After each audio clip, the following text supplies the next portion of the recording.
Contai cooperative ব্যাংকের নির্বাচনে তৃণমূলের প্যানেল থেকে ভোট প্রচারে ও ভোট ময়দানে থেকে সরে যাওয়ার কথা জানানো হলো প্রার্থীকে।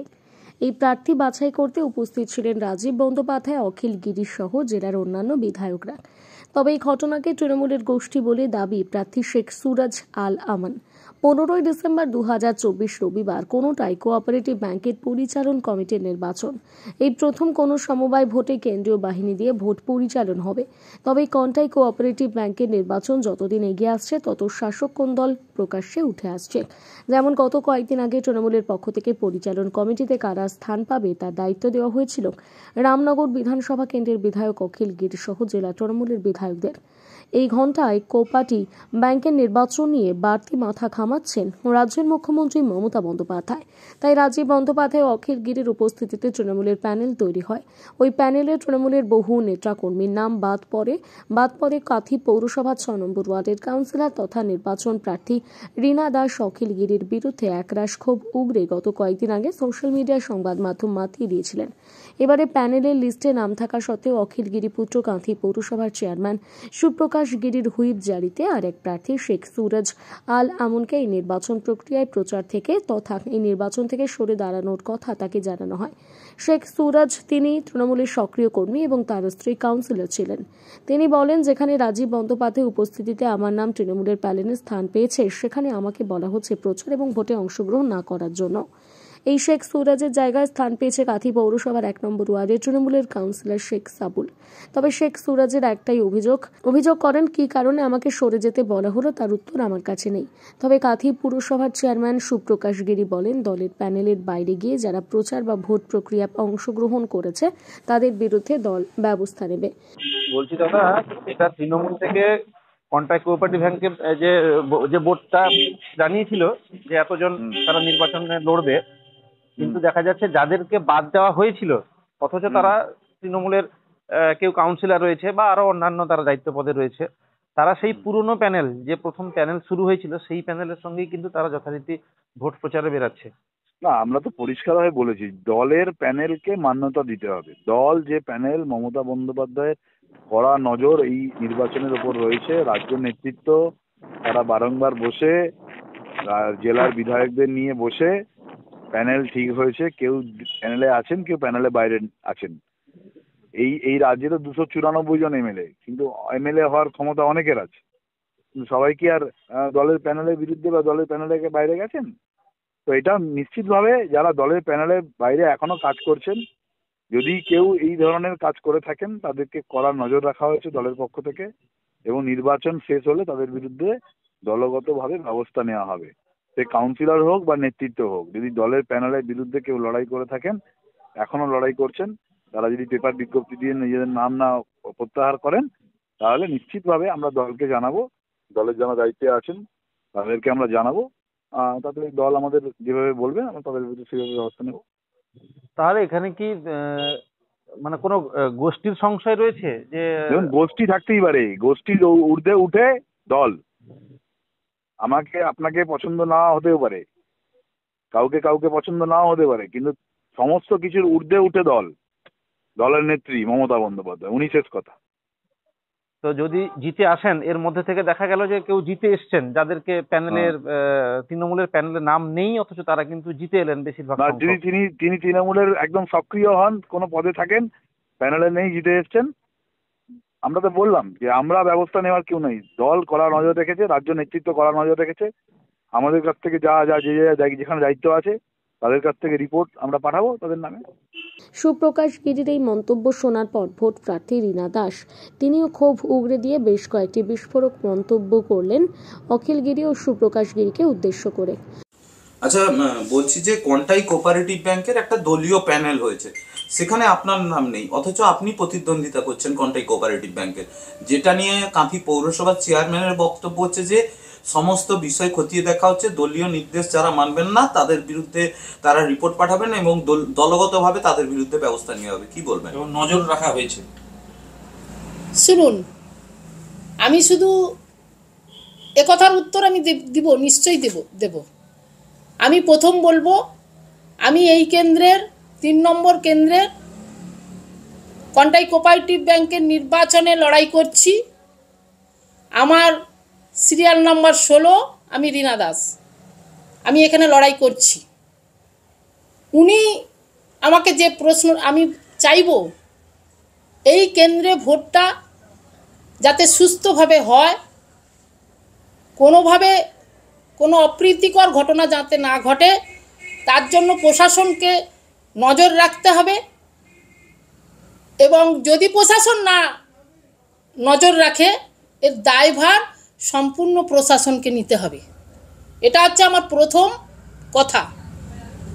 তারপরে যে কথার আপনারা প্রশ্ন করেছেন, নজর যদি চেয়ারম্যান মনে করেন যে আমাকে নজর রেখেছেন, তাহলে তার শুভবুদ্ধি হয়েছে।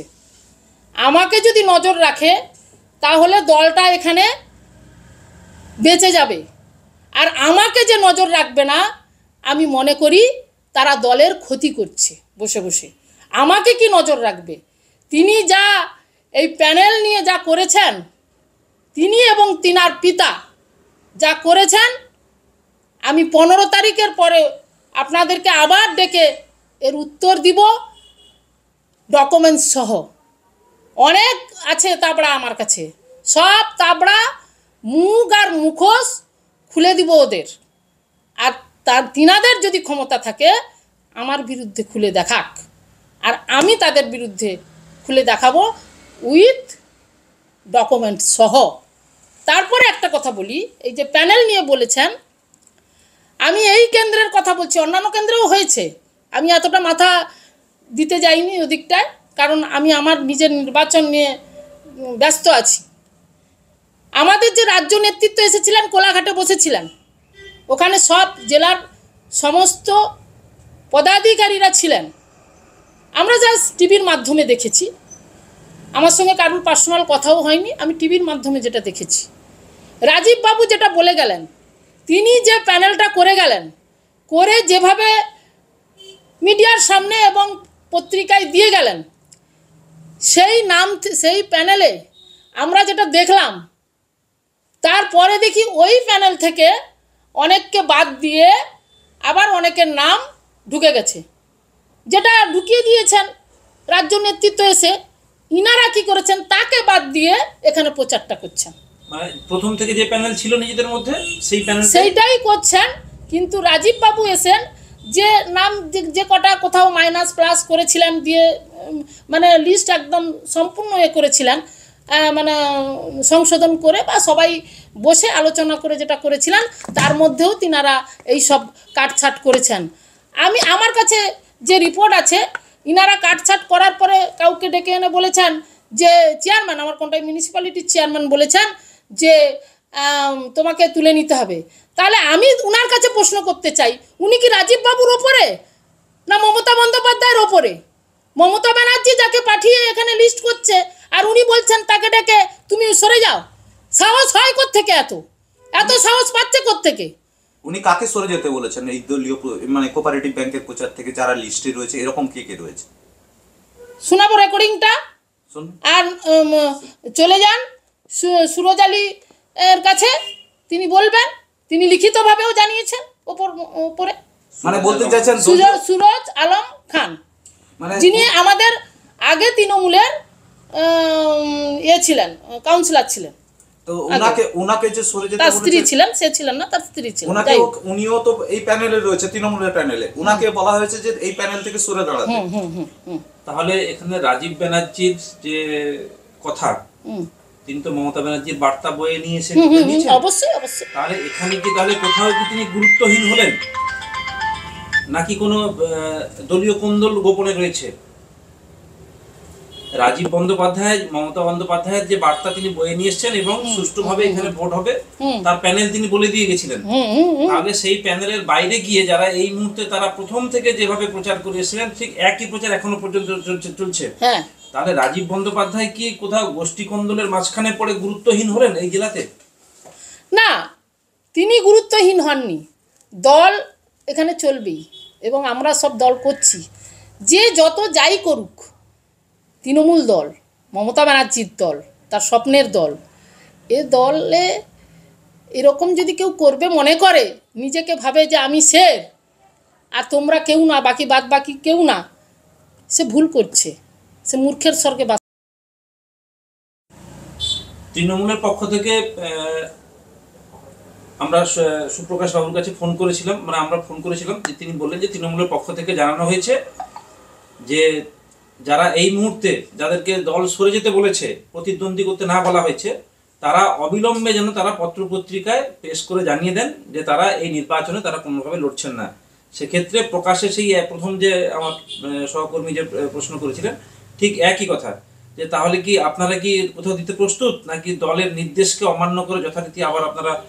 না, আমি রাজীব বাবুর যেটুকুনি শুনেছি, জাতীয়তাবাদী লড়াই, আমরা সবাই এখানে জাতীয়তাবাদী লড়াই করছি। আমি তৃণমূলের কাউন্সিলর, আমি আগেও বলেছি আপনার মাধ্যমকে যে আমি তৃণমূলের কাউন্সিলর, আমি তৃণমূলে আছি, আমি থাকবো যতদিন মমতা ব্যানার্জি বেঁচে থাকবে, আমি ততদিন তৃণমূলে থাকবো।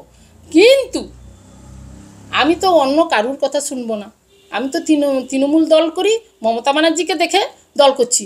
মমতা ব্যানার্জির বাহক এসে এখানে বলে গেছেন যে জাতীয়তাবাদী লড়াই হবে এখানে, আমি তাই জাতীয়তাবাদী লড়াই করছি, জাতির উদ্দেশ্যে লড়াই করছি, ভারতীয় হিসাবে লড়াই করছি।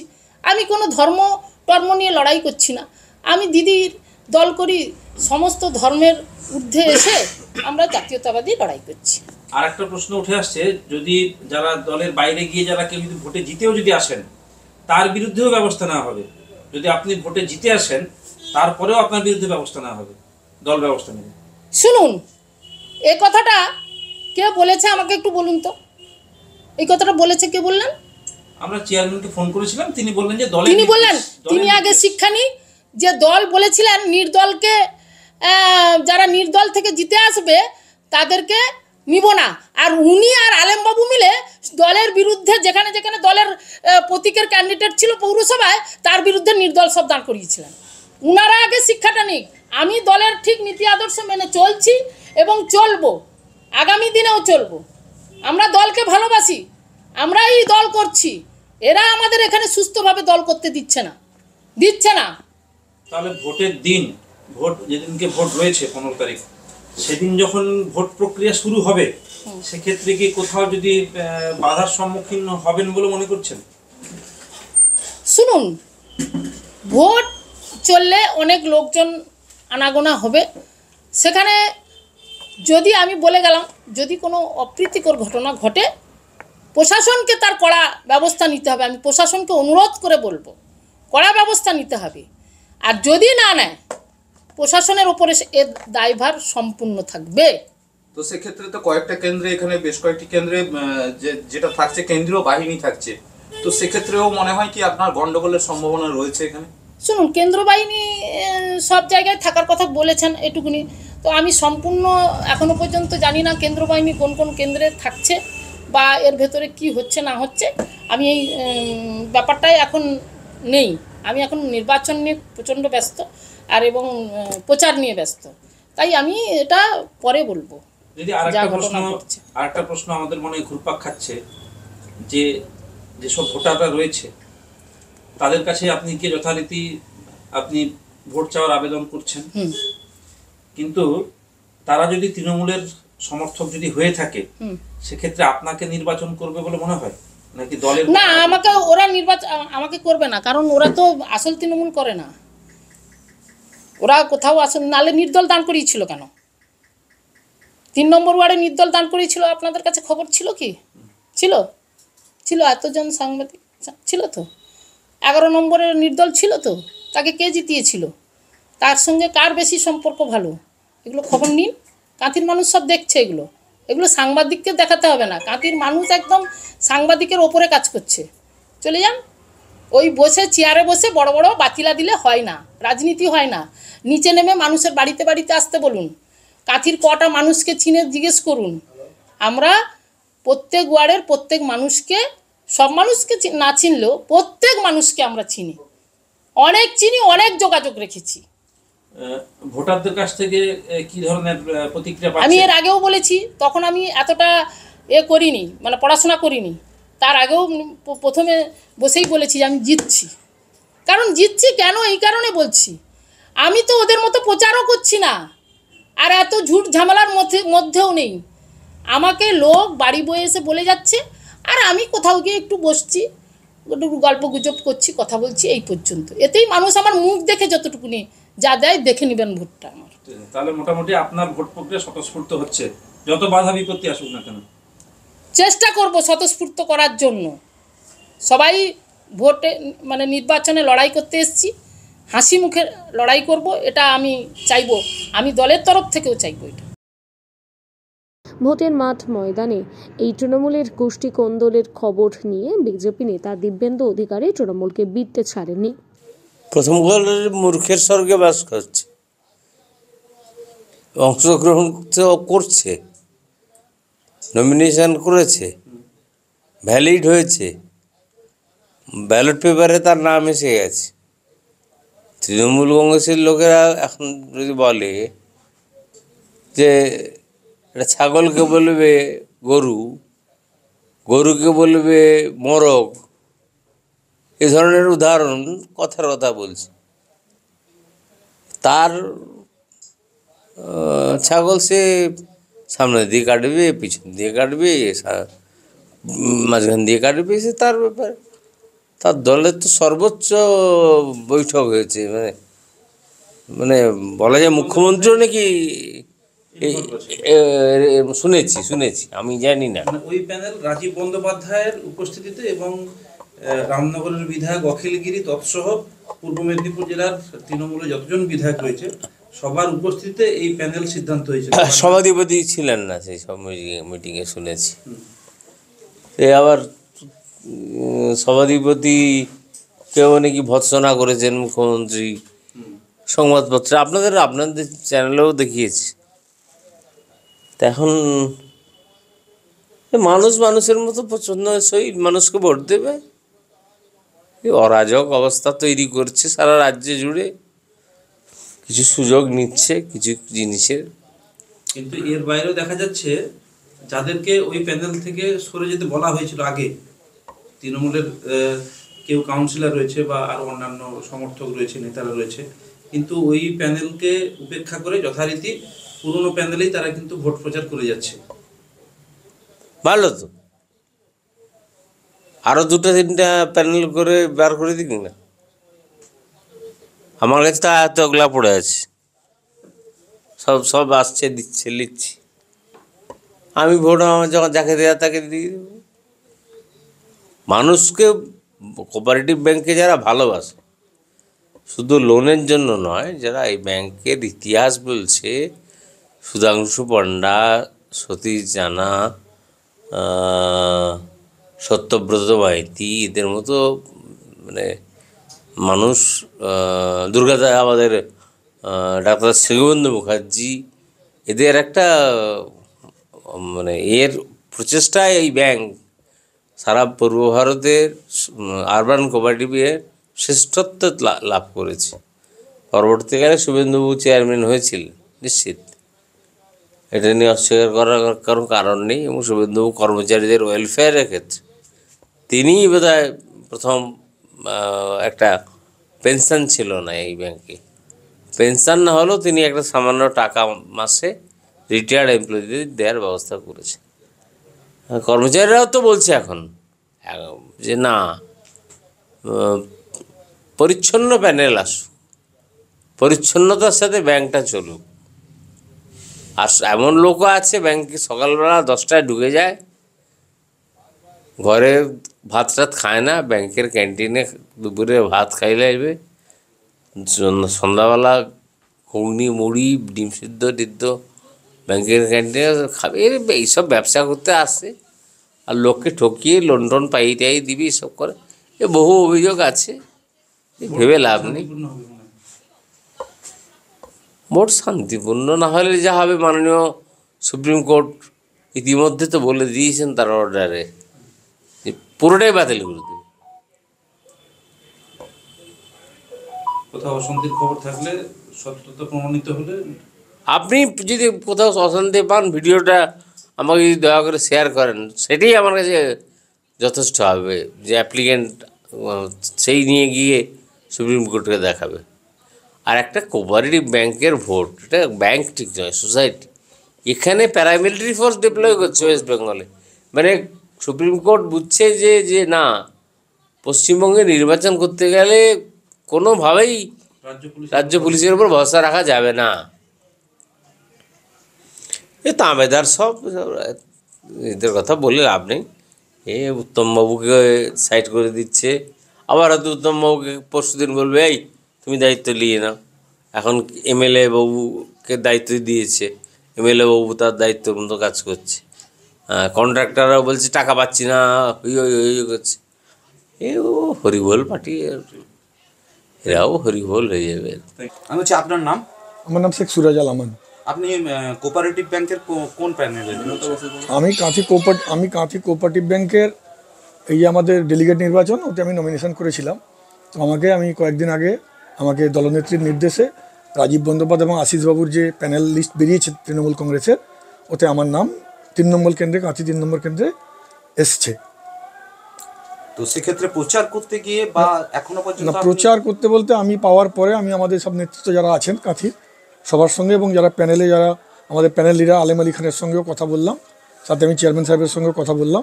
ওনারা আমাকে ডেকে বলার পরে উনি বললেন যে এই মুহূর্তে যে পরিস্থিতি, প্যানেল বাকি আমরা কিছু নিজেরা তৈরি করে প্রচারে এগিয়ে গেছি, এই মুহূর্তে তোমাকে নিয়ে প্রচার করতে তো সমস্যা হবে, তোমাকে অনুরোধ করব যে ওখান থেকে সরে দাঁড়াবার জন্য। আমি বললাম দল আমাকে দিয়েছে, দল যদি মনে করে আমাকে সরিয়ে দিলে তাহলে আপনারা ওইভাবে আপনার মতো করে দলকে থেকে আপনি আবার সরিয়ে দেন। তো আমি নিজে তো কোনো কিছু করতে পারি না, এবং দল এবং মমতা ব্যানার্জির নির্দেশে এটা দলীয় আমাদের প্যানেল। তো উনি বলছেন যেসব এরা আছে তারা কাউন্সিলর, তারা বাহুবলী, তাদের এলাকায় লোক জনমত অনেক আছে, এই মুহূর্তে আমাকে বাদ দিলে তারা হয়তো এই প্যানেলটা হয়তো হেরে যেতে পারে, আমাকে নিলে আপনাকে সরে দাঁড়াতে বলছে, অনুরোধ করছেন আমাকে যে তুমি সরে গেলে ভালো হতো। তো আমি ওনাকে বলেছি যে সরে যাবার আমার প্রশ্ন নেই, আপনার দল থেকে আপনারা আমাকে নাম আমি বেরিয়েছে, আমি তার জন্য দলের কাছে কৃতজ্ঞ, নেত্রীর কাছে কৃতজ্ঞ, যারা নেতৃত্ব আছেন যারা আমার নাম দিতে সুপারিশ করেছেন বা বলেছেন, আমি তাদের কাছে কৃতজ্ঞ। বিশেষ করে কনভেনার আমাদের অখিলবাবু, তরুণদা বা বাকি যে নেতৃত্ব আছেন যারা আমাকে নামে সুপারিশ করেছেন, তাহলে আমি তাদের কাছে কৃতজ্ঞ। কিন্তু আমি কি করে নিজের লিফলেট বের করে বা আমি প্রচার করে কি করে করি? আর যারা আছে তাদেরকে আপনারা বলুন, দলের নেত্রী দলের ঊর্ধ্বে তো কেউ নয়। আপনারা কাউন্সিলর যদি থাকেন তো তারপরে আমি ওনাদেরকে বলেছিলাম, তো উনি ওইভাবে আমাকে করেননি। পরে বিভিন্নভাবে আমি ওনাকে বলেছি, এখন পর্যন্ত আমি কোনো নির্দেশও পাইনি এবং প্রচার করতে বাধাপ্রাপ্ত হচ্ছি। আমি পেপারে দিতে গেছিলাম, পেপারেও দিতে দেননি। আমাদের যে টিম লিডার আছেন এখানকার আলেম আলী খান, উনি বলেছেন যে ওনার নামে প্রচার আমি করতে পারবো না, এবং আমি একার নামে প্রচার করতে পারছি না, যেহেতু আমি দল আমাকে প্যানেলে রেখেছে, আমি তার জন্যই প্রচার করছিলাম। তো আমি ওনাদের এখনো পর্যন্ত কি একাই প্রচার চালাচ্ছেন? না, আমি দলের নির্দেশে আমি সবাইকে জানিয়েছি, এবং আমি আমাদের কনভেনার অখিলবাবুর কাছে অনুরোধ করব যে উনি যদি মনে করেন যে আমার দ্বারা প্যানেলের ক্ষতিগ্রস্ত হচ্ছে বা যারা আছে তারা আমার থেকে বেশি শক্তিশালী বা ওনারা অনেক প্রভাবশালী, তাহলে আমাকে ওনারা কনভেনার হিসাবে উনি আমাকে সরে যেতে অনুরোধ করলে আমি নিশ্চিত সরে যাব। দাদা, এই যে আপনাকে যে নির্বাচন প্রক্রিয়া থেকে সরে যাওয়ার কথা বলা হয়েছে, সেটা কি লিখিত নাকি না মৌখিক? না, আমাকে সরে যেতে আমাকে অনুরোধ করেছেন উনি, যে দলের স্বার্থে আমি মেনে নিতে বাধ্য হচ্ছি। আমি বললাম আমার দলের নির্দেশকে তো অমান্যই করতে পারবো না। তো আমি বলেছি যে আপনারা যেভাবে আমার নাম এসছে ওইভাবে আমার নাম আপনারা সরিয়ে দিলে আমার কোনো আপত্তি নেই, কারণ আমার নিজে একটা আত্মসম্মান আছে। এরপর থেকে আমি আরও বেশি অসম্মানিত বোধ করছি যেভাবে এরা আচার ব্যবহার এদের করছে, বা বিশেষ করে এই যে প্রচারে এখন পর্যন্ত অদ্যাবধিও এরা প্রচার করছে আমার নামকে বাদ দিয়ে, এবং ওরা বলছে যে যেটা মমতা ব্যানার্জির যে লিস্ট ওটা হচ্ছে ফেক। আমার একজন বন্ধুর কাছে আজকেই আমি গেছিলাম, দেখা হয়েছিল, তো উনি বললো যে আমি যখন বললাম যে সুরাজ আল আমানের নাম এসছে, তো ওখানে ওরা আলেমবাবু বলেছেন যে ওটা ফেক। তো তার সাথে সাথে এই বার্তাটা পাওয়ার পর রাজীব বন্দ্যোপাধ্যায় এবং 8 জন বিধায়কের উপস্থিতিতে যে প্যানেলটা নির্ধারণ করা হয়েছিল, আপনি দলগতভাবে বা ব্যক্তিগতভাবে হায়ার অথরিটিকে জানিয়েছেন দলীয় যেটা আপনি? আমি রাজীববাবুকেও বলেছি, উনি আমাকে বলেছেন যে না, এটা দলের এইটাই ফাইনাল লিস্ট, এর বাইরে কোনো কিছু হবে না। উনি আমাকে বললেন আপনি আমাকে এটা আমি ব্যবস্থা নিচ্ছি। আমি চেয়ারম্যান সাহেব সুপ্রকাশ গিরিকেও বলেছি যে আপনি নিয়ে আপনারা যেটা আপনারা নেতৃত্বরা আলোচনা করে যা সিদ্ধান্ত নেবেন আপনি আমাকে ওইভাবে আমার বলতে, কারণ আমার কাছে এখনও কোনো নির্দেশও আসেনি, আর আমার কাছে আমি প্রচারে বাধাপ্রাপ্ত হচ্ছি। এই হচ্ছে পরিস্থিতি। যারা বাকি যারা প্যানেলে আছে ওরা আমাকে নিয়ে প্রচার করতে চাইছে না। আমি দলের বাইরে গিয়ে প্রচার করতে, আমি একলা প্রচার করতে পারছি না, কারণ যে ওরা ওরা আমাদের এখানকার আমাদের এই এলাকারই লোকাল কাউন্সিলর, যিনি হয়তো সদ্য এখানে মেম্বার হয়েছেন, উনি নাকি বিরাট বড় সমবায়ী। শেখ সাবুলের নাম নিয়ে ওনারা প্রচার করছেন, প্রস্তাব করছেন না। ওনারা দলের নির্দেশ দলের লিস্টের বাইরে করে প্রচার করছে, প্রস্তাব করছে। এবং আমি যেখানে প্রচার করতে যাচ্ছি ওনারা বাধা সৃষ্টি করছেন, আমাদেরকে বিভিন্নভাবে বলছেন আমার নাম নিয়ে কেন প্রচার। আলেমবাবু বলছেন আমার নাম কেন রেখে প্রচার করা হচ্ছে। আমি পেপার দিতে গেছিলাম তীরভূমিতে, ওখান থেকে টাকা আমাকে ফেরত দিয়েছে, বললো আমার কনসেন্ট ছাড়া এ হবে না, উনি এইখানকার ওনাকে বাদ দিয়ে করা যাবে না।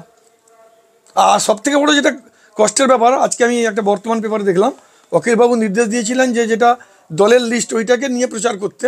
আমাদের এখানকার যে কাউন্সিলর উনি নাকি বলেছেন অখিলবাবুর কথাকে অমান্য করে উনি বলেছেন যে উনি করতে পারবেন না, পিছিয়ে আসতে পারবেন না। তো আমি অখিলবাবুকে অনুরোধ করব, যদি সত্যিকারে আপনাকে নেতৃত্ব যে দায়িত্ব দিয়েছেন ওই দায়িত্বটাকে যদি সত্যিকারে পালন করতে হয়, তাহলে হয় এর বিরুদ্ধে ব্যবস্থা নিতে, এবং আপনাকে সরিয়ে দেওয়া দরকার আছে। যদি মনে করেন আমাকে পেপারে দিয়ে আপনি আমাকে সরিয়ে দিন, বা আপনি আমাকে নির্দেশ দেন, যদি আমাকে মৌখিক নির্দেশ দেন, আমি আপনার সম্মান রক্ষার্থে, দলের সম্মান রক্ষার্থে আমি সরে যেতে রাজি আছি। কিন্তু যে বা যারা এই প্যানেলের বিরুদ্ধে, মমতা ব্যানার্জি বা তৃণমূলের প্যানেলের বিরুদ্ধে যেভাবে এই আচার ব্যবহার করছে বা দলের নির্দেশকে ঊর্ধ্বে গিয়ে এরা নিজের করছে, ওর ব্যবস্থা একটা নেওয়ার আবেদন জানাবো। তবেই ভাববো যে দল সত্যি কোনো একটা ব্যবস্থা নিচ্ছে।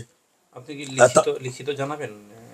হাতে তো আর একটা দিন সময় আছে, তো আমি ওই জন্য প্রচারে যেতে পারছি না ওনাদের নির্দেশে। যেহেতু চেয়ারম্যান সাহেব বলেছিলেন যে তুমি আমাকে একটু সময় দাও, আমি ওনাকে বাই মেসেজ বলেছি যে আপনি দলীয় নেতৃত্বের সঙ্গে আলোচনা করে, এবং আমি সব নেতাকে, আমাদের কাঁথির যত নেতা আছে সবাইকে কিন্তু এই কথাটা আমি ওভার টেলিফোন আমি সবাইকে বলেছি।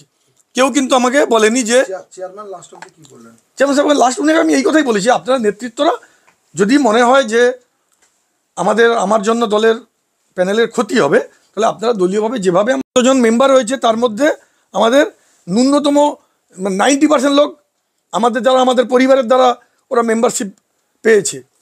দাদা কোথাও কি গোষ্ঠীকন্দলের জাঁতাকলে পড়লেন? এখানে গোষ্ঠীকন্দল তৃণমূল দলের আমার তো মনে হচ্ছে কাঁথিতে কেউ তৃণমূল করে না, সবাই যে যার ব্যক্তিগত দল করে। কেউ তৃণমূল করে বলে আমার মনে হচ্ছে না ব্যক্তিগত। একমাত্র অখিলবাবু, তরুণ জানা, ইনারা আগের দিন ছিলেন, দিদি বলেছেন নিজেও যে ওনারা প্রথম থেকে দলের সঙ্গে যুক্ত।